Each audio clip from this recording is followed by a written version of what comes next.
Yuk, bismillahirrahmanirrahim. Assalamualaikum warahmatullahi wabarakatuh. Mulai. Waalaikumsalam warahmatullahi wabarakatuh. Waalaikumsalam warahmatullahi wabarakatuh. Terima kasih atas waktunya yang telah diberikan kepada kelompok 4 untuk memberi kesempatan untuk menjelaskan dan memaparkan hasil diskusi tentang monitoring dan evaluasi pelaksanaan sekolah penyelenggara pendidikan inklusi atau SPPI Kota Yogyakarta oleh Bu Siti Aminah MSI.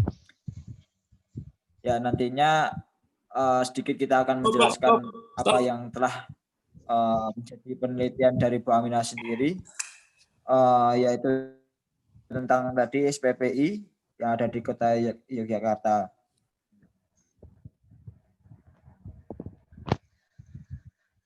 Nah, langsung saja untuk selanjutnya, untuk teknis penyampaian kita akan presentasi mulai dari teman-teman yang sudah siap dan sudah kita bagi dan siap untuk mempresentasikan. Silakan untuk teman-teman yang bertugas langsung bisa dimulai. Oke, saya akan menjelaskan pengertian SPSI, SPPI, dan ABK. Nah, SPI itu adalah Sekolah Penyelenggara Pendidikan Inklusi. Jadi di sini SPI itu adalah sekolah yang menyediakan penerimaan layanan kuota khusus bagi ABK, yaitu anak berkebutuhan khusus.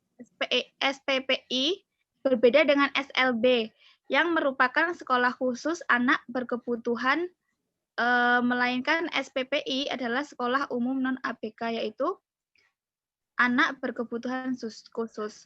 Jadi kalau SLB itu adalah khusus untuk sekolah, sekolahnya. Tapi kalau SPPI itu adalah yang menyediakan penerima layanannya gitu. Terus kalau ABK itu adalah anak berkebutuhan khusus. Nah, mereka yang memiliki kebutuhan khusus sementara atau permanen sehingga membutuhkan pelayanan pendidikan yang lebih intens. Nah, kebutuhan ini mungkin disebabkan oleh kelainan atau memang bawaan dari lahir atau karena ada masalah tekanan ekonomi, politik, sosial, emosi, dan perilaku yang menyimpang. Nah, di situ disebut dengan berkebutuhan khusus. Karena apa? Karena anak tersebut itu memiliki kelainan yang keberbedaan dengan anak normal pada umumnya. Itu. Selanjutnya. Sudah?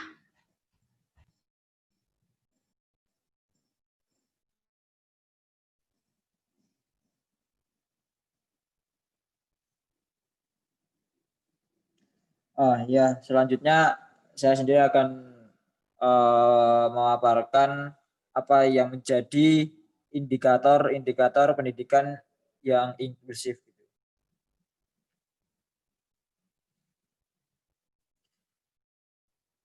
Nah, pada kali ini pembahasan penelitian yang pertama yaitu lingkungan fisik yang aksesibel. Nah, yang pertama itu yang kita bahas, yaitu menyesuaikan dengan kebutuhan penyandang disabilitas. Contoh SDN Giwangan memiliki akses jalan bagi difabel netra. Nah, ini yang dimaksud dari lingkungan fisik dan aksesibilitas adalah bagaimana sekolah tersebut sudah menyediakan atau menyediakan sarana prasarana yang mendukung untuk akses difabel gitu.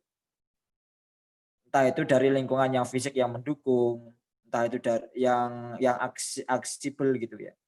Nah, itu seperti tadi yang disebutkan sebagai contoh akses jalan bagi difabel netra. Nah, itu salah satu dukungan atau termasuk dalam kategori penunjang gitu, mendukung untuk akses bagi difabel sendiri gitu. Yang kedua yaitu lingkungan sosial yang terbuka, di mana lingkungan aksesibilitas non fisik, lingkungan yang tidak memandang sebelah mata penyandang disabilitas. Nah, artinya di sini lingkungan sosial yang terbuka yaitu lingkungan yang menerima akan adanya difabel tersebut, tidak memandang secara sebelah mata, dapat menerima seperti teman-teman yang sewajarnya, yang masih memiliki fungsi yang normal. Kan kalau kita berbicara tentang disabilitas adalah orang-orang yang disfungsional gitu. Maksudnya memiliki kekurangan fungsi gitu. Artinya di sini tidak boleh sampai kita menjatuhkan, malah tugas kita dan merangkul, malah anggap seperti teman-temannya biasa gitu. Itulah akses lingkungan yang sosial yang terbuka gitu. Yang ketiga yaitu ketersediaan layanan umum. Di sini dijelaskan memperhitungkan jumlah jarak layanan dan target tinggal. Contoh, SDN Giwangan di sini pada penelitian kali ini SDN Giwangan ini memiliki akses atau layanan umum yang sangat terjangkau.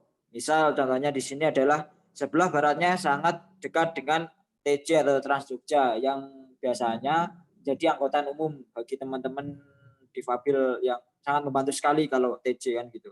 Sebelah baratnya lagi ada sebelah selatannya dekat dengan Terminal Umum Jogja gitu, Terminal Giwangan. Artinya akses umum ini pun sudah ditinjau dan artinya pun mendukung untuk teman-teman difabel untuk melakukan aktivitasnya gitu, tidak memberatkan. Makanya kalau sebuah lembaga harus memperhatikan tersediaan layanan umum untuk menjadikan indikator-indikator lembaga yang inklusif gitu. Yang keempat yaitu keterjangkauan. Keterjangkauan di sini kemampuan penyandang disabilitas mengakses sumber daya keuangan menjadi indikator penting aksesibilitas, baik pendanaan yang bersumber dari pemerintah, bagian yang memenuhi hak semua warga negara, sekolah inklusi atau sektor swasta. Contoh saja SD Balirjo, GPK hanya ada 1 orang merangkap sebagai wali dan guru kelas 5. SDN Giwangan di sekolah lebih dari 2 orang. Kemudian ada GPK Mandiri, misalnya 1 anak difabel didampingi oleh GPK Mandiri yang dibayar oleh orang tuanya difabel atau orang tuanya disabel sendiri yang mendampingi anaknya. Nah, maksudnya di sini juga keterjangkauan bagi program yang dirancang untuk menemani dan mendampingi anak-anak yang penyandang disabilitas gitu. Entah itu dari gurunya sendiri atau dari orang tuanya sendiri. Nah, itu bisa untuk lebih membuat motivasi atau penyemangat bagi teman-teman penyandang disabilitas untuk melakukan aktivitasnya kesehariannya.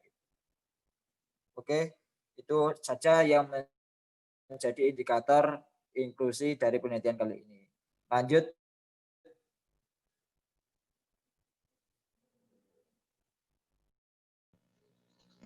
Nah, selanjutnya yaitu Monef SPPI Kota Yogyakarta, di mana pada saat itu terbentuknya SPPI di Kota Yogyakarta pada hari Selasa, tanggal 5 Desember tahun 2017. Nah, saat itu peneliti dan tim lainnya hadir pada acara FGD yang ada di SDN Giwangan. Kepala Dinas pun menjelaskan tentang pendidikan inklusi. Kota Yogyakarta merupakan kota inklusi pendidikan. Kota Yogyakarta mempunyai unit layanan disabilitas yang akan segera dirilis pada tahun 2018. Unit layanan disabilitas sudah dapat difungsikan pada tahun 2018. Pelayanan unit layanan disabilitas antara lain yang pertama yakni tenaga ahli baik dari dokter, psikolog maupun pusat pelatihan yang bekerja sama dengan unit layanan disabilitas. Yang kedua, adanya alat bantu seperti kursi roda dan lain-lain. Ketiga, ada pelatihan keterampilan seperti membatik, membuat kue, dan lain-lain. Nah, SDN Giwangan merupakan resource center untuk supporting sekolah-sekolah lain di Kota Yogyakarta. Juga sebagai base camp karena yang pertama kali ditunjuk oleh Dinas Kota Yogyakarta sebagai sekolah inklusif, sekolah terpadu dengan proses trial and error atau coba salah. Akhirnya bisa berjalan sedikit demi sedikit.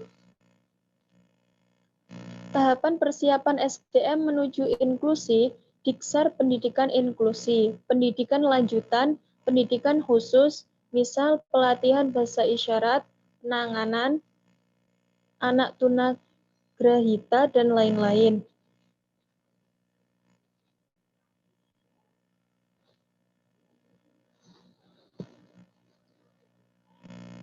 Nah, di sini Kota Yogyakarta sedang menyiapkan SDM, beberapa sekolah sudah memiliki fasilitas untuk ABK, seperti ruang resos, dan lain-lain. Dinas melakukan pemantauan untuk kebutuhan berjalannya pendidikan inklusi, misal tahapan penyiapan menuju inklusi, Diksar pendidikan inklusi, pendidikan lanjutan, pendidikan khusus.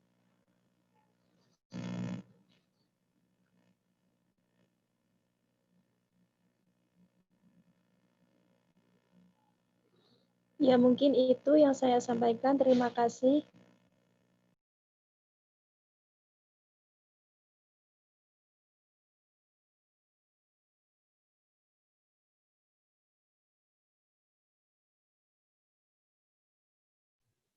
Yuk, next. Pak.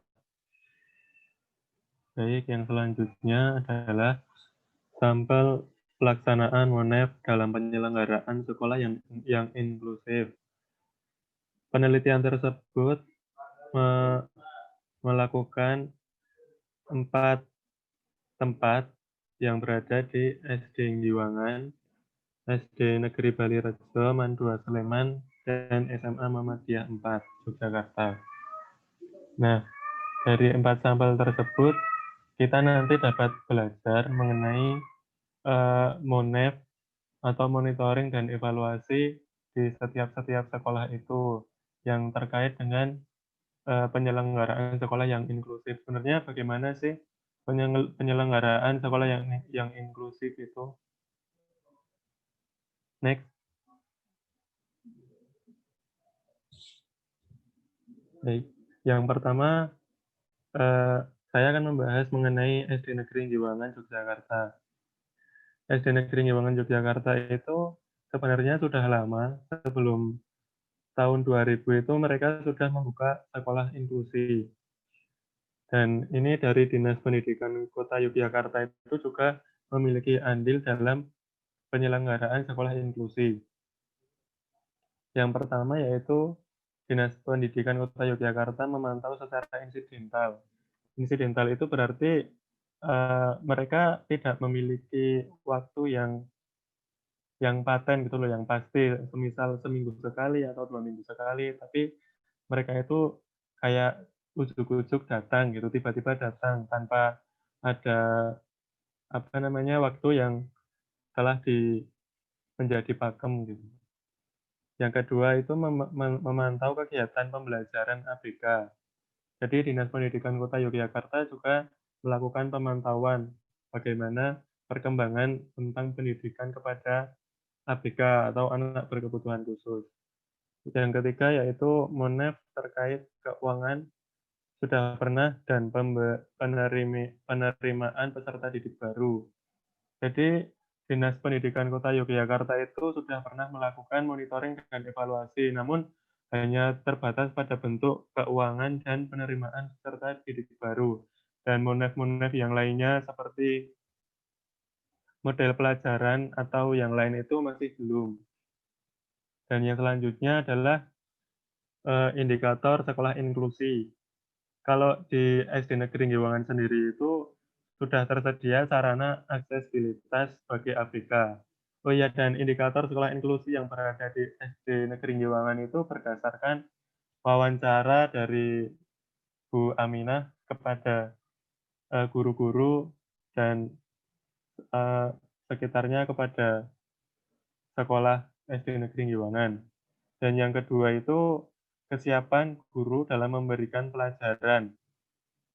Nah, jadi perlu diperhatikan juga kalau indikator sekolah inklusi itu juga harus memiliki guru yang siap untuk memberikan pelajaran dan juga harus sabar dan juga dibedakan dengan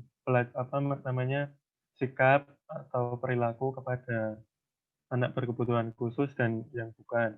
Dan yang ketiga adalah terbentuknya kurikulum khusus bagi ABK. Nah, pada kurikulum ini kita harus menyesuaikan atau guru-guru itu harus menyesuaikan kurikulum khusus yang memang cocok bagi ABK dan juga tidak memberatkan mereka.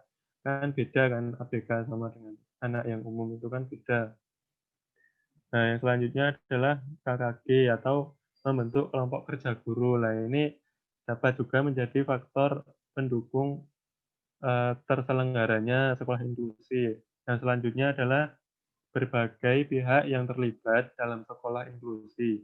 Itu harus ramah kepada ABK dan tidak diskriminasi kepada mereka. Nah, jadi salah satu kekurangan masyarakat sekitar yang berada di SD Giwangan itu terkadang mereka masih masih memandang sebelah mata gitu kepada siswa ABK. Nah, itu juga menjadi perhatian khusus yang harus diberikan. Seperti nanti mungkin tindak lanjutnya memberikan edukasi kepada masyarakat dan sekitarnya dan juga kepada orang tua mereka untuk dapat lebih menghargai ABK. Dan selanjutnya adalah ketersediaan sekolah dalam menerima anak berkebutuhan khusus. Nah, indikator sekolah inklusi itu dapat dikatakan sekolah inklusi jika mereka menerima anak yang berkebutuhan khusus. Nah, selanjutnya yaitu pada faktor pendukung. Di faktor pendukung itu ada dampak pemantauan yang dilakukan dinas mampu meningkatkan hasil yang lebih baik apabila dilakukan secara optimal. Nah, faktor pendukung di sini itu salah satunya yang paling penting adalah dinas pendidikan. Apabila mereka memantau lebih maksimal lagi, memberikan MONEF, kan tadi kan udah MONEF yang pemberian keuangan dan PPDB. Nah, itu ditambah lagi, misal pada pengajaran itu sebenarnya bagaimana sih pengajaran yang lebih baik lagi atau bisa didiskusikan kepada guru-guru yang mengajar di situ. Dan nomor 2 adalah terciptanya komunikasi antar guru dan DPK dan wali siswa yang solid. Nah, guru itu maksudnya guru yang umum, terus DPK, guru pengajar khusus, terus wali siswa yang solid. Nah, jadi saling mengisi, saling melengkapi, mengisi kekurangan yang ada. Dan selanjutnya itu dampak positif dari dinas itu ya tadi sudah dijelaskan beberapa, yaitu pertama tersedianya beasiswa bagi ABK, bantuan sarana dan prasarana difabel, terus serta bantuan diklat inklusi bagi guru. Nah, ini juga penting terkait diklat inklusi bagi guru yang mengajar siswa ABK. Nah, agar guru-guru tersebut itu juga memiliki pandangan yang lebih luas lagi, memiliki ilmu yang tambah untuk menghadapi atau mengajar siswa ABK. Nah, dari sekian poin-poin yang telah saya paparkan tadi, tentunya juga ada kekurangan dalam melaksanakan SPPI. Kekurangan yang pertama adalah guru itu harus juga berlatih sabar, mereka itu harus harus bisa menyesuaikan, dengan siswa ABK. Tentunya siswa ABK itu guru itu memiliki perhatian khusus atau sikap yang berbeda kalau menghadapi ABK. Salah satunya juga dengan bersabar. Nah, masalahnya itu kan tidak semua orang memiliki style yang kalem, bisa sabar. Terus yang kedua itu belum terbangun kerjasama yang baik dari warga sekolah. Nah, ini tadi sudah saya jelaskan. Dari warga sekolah itu mereka masih memandang sebelah mata siswa-siswi ABK. Dan yang ketiga adalah minimnya rasa kepedulian para orang tua terhadap anak mereka yang berkebutuhan khusus. Nah, ini juga penting sebenarnya, harus digembleng lagi para orang tua mereka itu. Orang anaknya sendiri masa nggak peduli ya, walaupun berkebutuhan khusus kan tetap harus dipedulikan, malah dipedulikan secara lebih gitu. Dan yang terakhir adalah SDM atau sumber daya manusia bagi pemenuhan kebutuhan anak berkebutuhan khusus yang terasa masih minim dan kurang. Nah, sumber daya manusia itu yaitu adalah guru dan guru pendamping khusus serta orang tua tadi. Nah, SDM itu harus ditingkatkan lagi dengan misal menambah diklat khusus atau mungkin bisa saja mendatangkan orang-orang yang dulu memang pernah menangani atau yang berpengalaman dalam penanganan siswa ABK. Baik, itu saja dari saya. Kurang lebihnya saya kembalikan kepada moderator.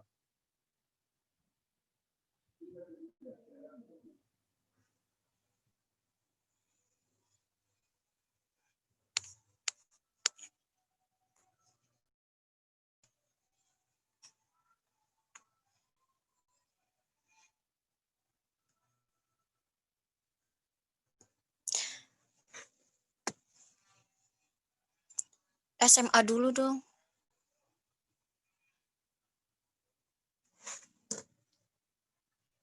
Friendis mana? Yuk, monggo dilanjut. Nah, baik. Selanjutnya itu dari Mendua Sleman.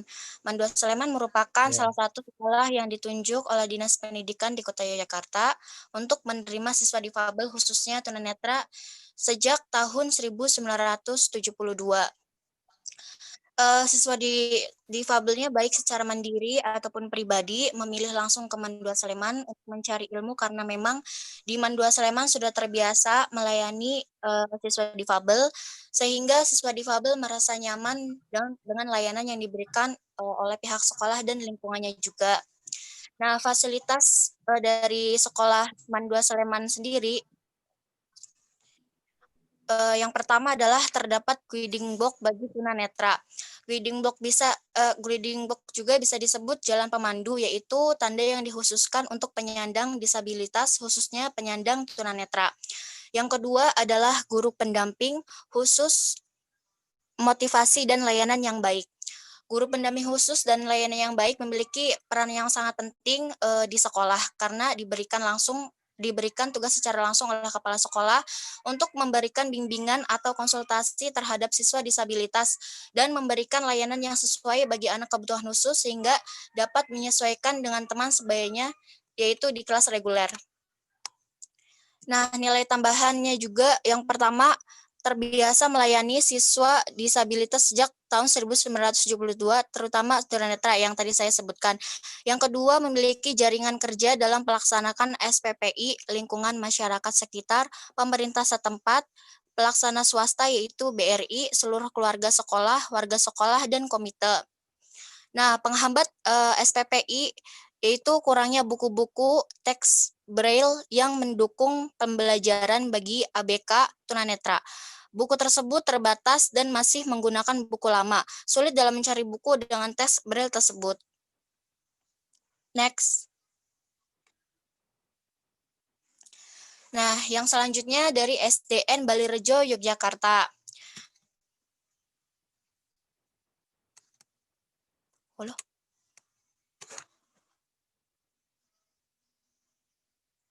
Dinas Pendidikan Yogyakarta. Bukan ini. Yang ke-9, slide ke-9. Bawahnya.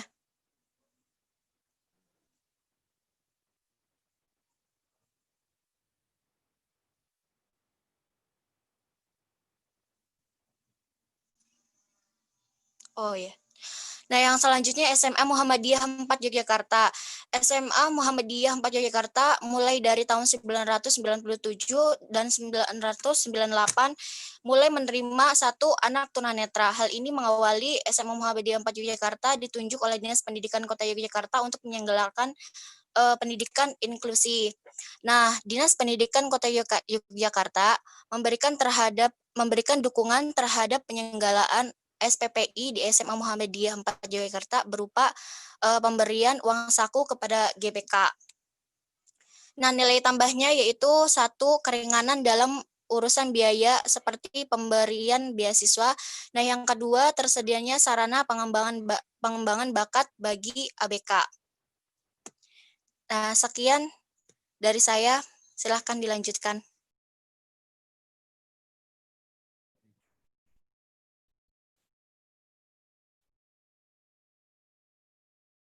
Yuk, terima kasih untuk penyampaiannya. Silakan dilanjut.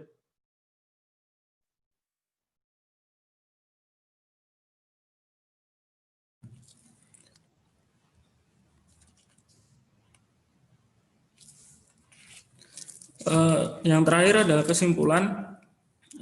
Kesimpulan ini kita bagi menjadi 3. Yang pertama adalah pihak sekolah rata-rata memahami MONEF yang dilakukan sekolah dalam bidang keuangan atau anggaran yang rutin dilakukan ke setiap sekolah. Anggaran ini dipakai untuk pengembangan sekolah inklusif, guru-guru pendamping khusus, dan yang dikirim dinas sebenarnya masih jauh dari memadai dari segi SDM. Yang kedua, MONEF dalam kurikulum dilakukan oleh dinas. Hal ini sangat bagus dilakukan, menghemat kurikulum pendidikan khususnya untuk sekolah inklusif harus dipantau secara terus-menerus sebagai bentuk aksesibilitas bagi penyandang disabilitas. Dan yang terakhir adalah MONEF dalam SDM, baik guru maupun staf, perlu diberitahukan bahwa aksesibilitas non-fisik membuat sekolah inklusif berjalan dengan lancar. Mungkin itu saja, saya kembalikan ke moderator. Ya, terima kasih untuk Saudara Muhammad Lutfi yang terakhir dari kelompok. Terima kasih untuk teman-teman yang sudah menyampaikan materi kali ini tentang SPPI di Yogyakarta, penelitian oleh Bu Aminah. Selanjutnya kita akan buka sesi tanya jawab ya untuk teman-teman semuanya. Mungkin tanya jawabnya kita bisa lewat WA group atau komen gitu ya besok kalau memang dipersilahkan untuk waktu kita presentasi untuk di-share videonya. Itu aja teman-teman ya. Terima kasih. Apa ada yang mau disampaikan lagi teman-teman? Tidak. Tidak. Terima kasih ya. Bisa di-save recordnya. Mungkin itu saja dari kelompok kami. Saya sebagai moderator dan perwakilan dari kelompok 4 minta maaf jika ada salah kurang kata. Sekian dari kelompok kami. Saya akhiri. Wassalamualaikum warahmatullahi wabarakatuh. Waalaikumsalam warahmatullahi wabarakatuh. Udah ya? Wes.